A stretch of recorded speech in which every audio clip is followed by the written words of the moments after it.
J'appelle ça mon HLM à orchidées, en fait. Parce que souvent, en fait, les gens qui ont des serres, ils ont pas beaucoup de place. Et du coup, ça permet d'empiler, en fait, les pots, voilà, pour gagner de la place. Et bon, ça fleurit. Elles s'y sentent pas trop mal, quand même.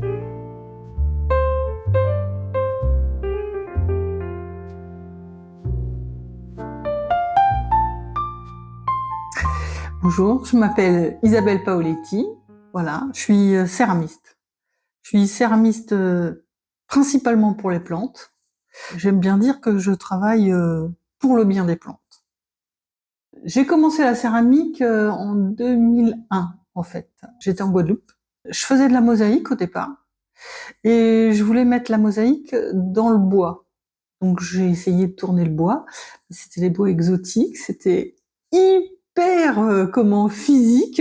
Je me suis dit ben non, c'est pas pour moi, j'y arrive pas quoi en fait. Je me suis dit si je peux pas mettre la mosaïque dans le bois, dans quoi je pourrais la mettre? Et du coup, j'ai trouvé un cours de terre, je me suis mis à la terre comme ça. Et ça m'a tellement plu que en fait, j'ai abandonné la mosaïque et je n'ai plus fait que de la terre. Alors au départ, comme tout le monde, j'ai fait de la vaisselle. Quand j'étais en Guadeloupe, j'ai fait quelques sculptures parce qu'il y avait un esprit amérindien dans le coin où j'allais. Quand je suis revenue en France, j'ai fait différents ateliers.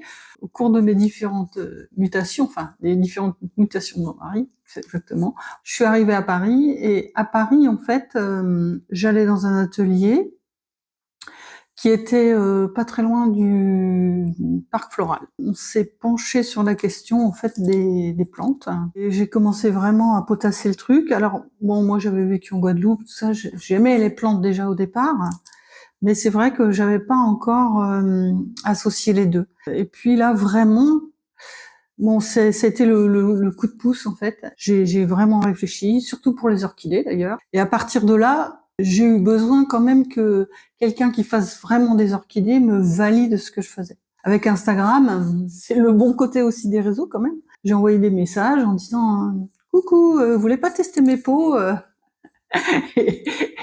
je veux juste un test et tout, voilà, pour avoir votre retour, parce que je pense que ça marche, mais je voudrais la validation de quelqu'un qui vraiment connaît l'orchidée. J'ai Romain Orchide qui m'a dit vas-y, envoie. Depuis, quand j'ai une nouvelle idée, le premier à qui je casse les pieds, c'est lui. Et puis après aussi le deuxième, c'est Fred qui est à Parenthèse Tropicale, qui est le producteur d'orchidées qui est sur Toulouse, parce que lui, il a des immenses serres et tout, voilà, c'est son activité principale et j'essaye de pas trop le déranger souvent.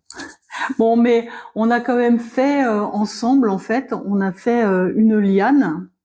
En fait, quand il y avait une tempête dans les tropiques, c'est ce qu'ils appelaient le bois de mangrove. En fait, ils coupaient des morceaux et ils les envoyaient en France pour que les producteurs d'orchidées fassent pousser leurs orchidées dessus. Et en fait, bon, avec le transport, tout ça, au niveau de l'écologie, c'est pas top.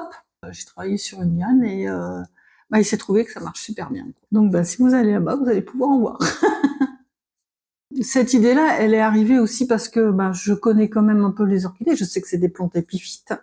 C'est des plantes qui ne poussent pas dans la terre, mais qui poussent principalement sur les arbres ou sur la roche. Il avait vu quelque chose d'approchant sur mon compte Instagram, Fred, et il m'a dit ouais, c'est un peu dans cet esprit-là, tout ça. Moi, j'avais déjà fait d'autres tests. Voilà, je savais que si on fait des rainures, la racine, elle va aller rentrer dans la rainure et elle va suivre la rainure. Et bon, on a fait plusieurs essais quand même au départ, avec de la seigne autour. Et en fait, on s'est aperçu que les racines, quand elles rentraient dans la seigne, elles se perdaient dans la seigne, alors que si on met rien du tout, en fait, comme la liane, elle est poreuse, elle est cuite à une certaine température pour emmagasiner l'humidité, ça lui suffit en fait. Bon, bien sûr, on les arrose. En fait, quand les racines, elles arrivent sur la terre et dans la rainure, hop, elles suivent le trajet de la rainure. C'est les fameuses lianes qu'on fait avec Parenthèse Tropicale, en fait. Et voilà. Dès que la racine, en fait, elle attrape la rainure, pouf, elle se colle dedans. Voilà. toutes ces racines-là, en fait, c'était avant qu'elles soient fixées. Et ouais, on voit bien sur le haut qu'elles, voilà. Alors j'aime bien j'aime bien les formes organiques, en fait. Voilà, donc j'ai une formation technique aussi un peu. Voilà, j'étais conducteur de travaux avant d'être céramiste et j'aime bien les choses un peu techniques, quoi. En fait, ce qui me motive, c'est de chercher. Donc je vais travailler les textures, hein, parce que voilà, j'aime bien les choses organiques et tout. Je vais travailler la porosité de la terre, justement, parce que je vais aller faire des pièces où je vais mettre l'eau à l'intérieur et les plantes vont se développer autour de la poterie et pas dedans. Et puis après, toutes les textures, voilà, j'essaye, je fais des essais sur des cailloux, sur des arbres pour l'écorce, sur tout ce que sur tout ce qui passe à ma vue, quoi, en fait. Alors, alors ça, les pots qui sont là, en fait, eh bien, non, ils sont faits dans un moule en plâtre. Et en fait, je fais des petites boulettes et je fais boulette par boulette. Voilà. Mais voilà, plutôt que de les mettre, plutôt que ce soit lisse, voilà, j'aime bien parce que je trouve que justement, ça a un effet naturel, quoi. J'en fais tous les jours parce que j'aime ça et puis parce que des fois j'ai le cerveau qui part. Quand je pense à quelque chose où j'ai un projet et tout, je suis même obligée de mettre un petit carnet près de mon lit. Parce que si je me réveille la nuit que j'ai une idée, il faut que je note, sinon je peux pas me rendormir, en fait. Ce que j'aime bien, c'est toujours me renouveler, en fait. J'aime pas refaire 50 fois la même chose. Il y a des choses que je refais parce que on me les demande, mais sinon, voilà, j'aime bien avoir des projets différents. Là, je suis sur un projet pour un jardin botanique. En fait, la problématique, c'est qu'ils ont une serre, mais qu'ils l'arrosent très peu souvent, en fait. Et du coup, je suis en train de me creuser la tête pour trouver des systèmes pour amener de l'eau, faire des réserves d'eau comme les Oya qu'on connaît tous, et peut-être en fait, comme ils ont un bassin, peut-être amener de l'eau par capillarité, par des mèches, etc. Et c'est ça en fait, c'est ça qui motive. Chercher, c'est tout, c'est vraiment la chose qui me motive. Alors des fois, voilà, des fois je relaxe. Par exemple, là, je fais des trucs, voilà, je fais un vase, voilà, qui n'a pas une fonction très technique. Bon, c'est ma récré, quoi. Ce que ça m'amène au quotidien, ça m'amène en fait de faire travailler un peu ma créativité, parce que j'ai toujours été comme ça. Enfin, depuis toute petite, il fallait que je bricole, il fallait que je voilà. Alors c'est vrai qu'avec les plantes, en fait, ça m'amène ça m'amène de la réflexion sans arrêt, quoi, parce que voilà, je vois comment une plante s'accroche, comment ça, et puis comment, en fait, c'est vrai qu'avec Insta, on a accès à une multitude de comptes comme ça, de gens qui font du terrarium, tout, qui font de l'aquariophilie. Du coup, quand je vois un truc, je me dis, tiens, là j'ai une idée, ça pourrait le faire, en fait. Et, c'est des rencontres, c'est par exemple. J'ai fait un concours avec Émilie Koskai qui elle faisait des concours avec les wabikusa. Les wabikusa, c'est une boule comme ça de terre et avec de la mousse autour et des plantes à l'intérieur. Alors ce qu'on connaît plus, c'est les kokedama avec une plante verte, mais ça, les wabikusa, en fait, c'est des plantes d'aquarium. Et cette boule, elle trempe dans l'eau. Voilà, je la voyais faire ces wabikusa et je dis tiens, j'ai une idée que je lui ai soumise. Je pourrais te faire un plat, en fait, avec un autre récipient à l'intérieur qui soutiendrait ta boule, mais il y aurait une correspondance entre les deux parties du plat et tu pourrais mettre de l'eau et des lentilles d'eau autour. Voilà. Elle m'a dit banco, tiens, banco, et puis voilà, il s'est passé quelques mois. Et elle me dit, tu sais, en fait, j'ai participé à un concours avec ta poterie, et Et elle a gagné le premier prix devant les Japonaises, Américains, les Australiens, on était trop contents. En fait, en vrai, ça, c'est Avatar. c'est Avatar 1, les îles suspendues d'Avatar. Et c'est vraiment, quand j'ai vu Avatar, je n'ai eu de cesse que d'arriver à ça, quoi, en fait. Là, la poterie, elle est devenue invisible, en fait, parce que toutes les plantes l'ont envahi. Voilà, c'est creux. L'eau, quand j'arrose, en fait, ça se remplit à l'intérieur.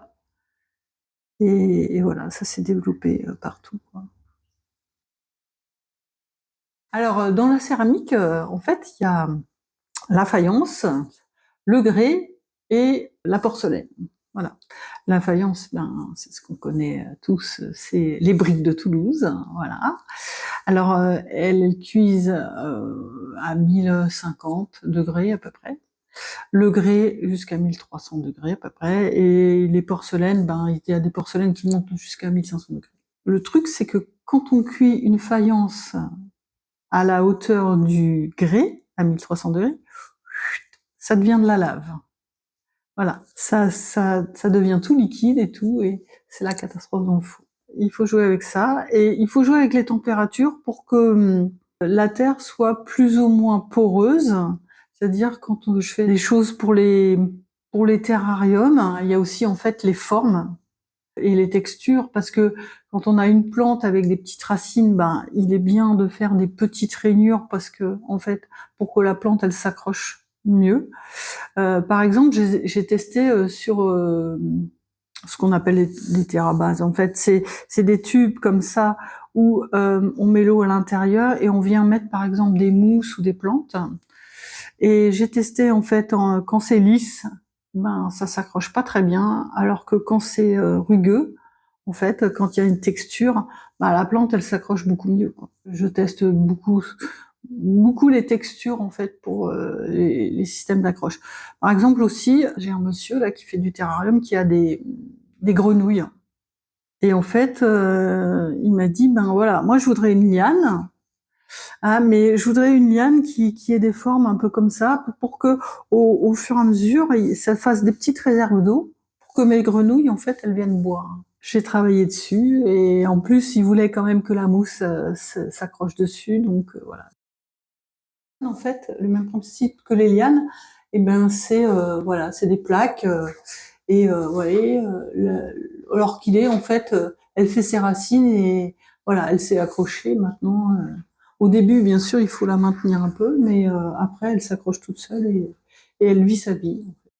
Pour être au plus près des préoccupations des plantes et des gens, avec Troctaplant, c'est Sarah qui gère ça, et elle est sur Bordeaux. Et dans mes nombreuses mutations, en fait, à un moment, je me suis retrouvée à Bordeaux, et donc j'ai fait la rencontre de Sarah, et j'ai dit, écoute, j'ai une idée, en fait.